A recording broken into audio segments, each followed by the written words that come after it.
The Maoist and communal outfits and terrorist outfits also are totally under check. We have had very good bandobast this year. We had three international level events.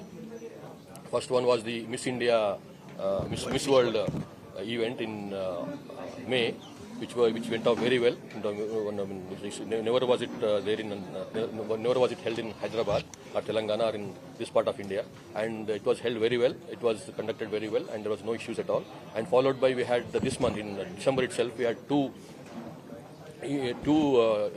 important events, global events. One is Global Summit of Telangana Rising 2047.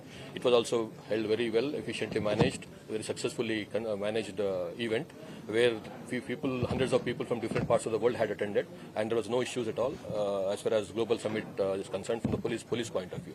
And secondly, from the another major incident which occurred in Hyderabad. The event which was held in Hyderabad was in middle of December, where Lionel Messi had visited Hyderabad as part of his soccer football show, and the same day the event in Hyderabad was held on the same day on which the incident in Calcutta had occurred. So there was a lot of pressure on us, but luckily, with all the support from the government and also from the spectators audience, we had conducted the Messi show also quite well. There was no issues at all. So these three international events passed off in Telangana without any hiccup, without any problem.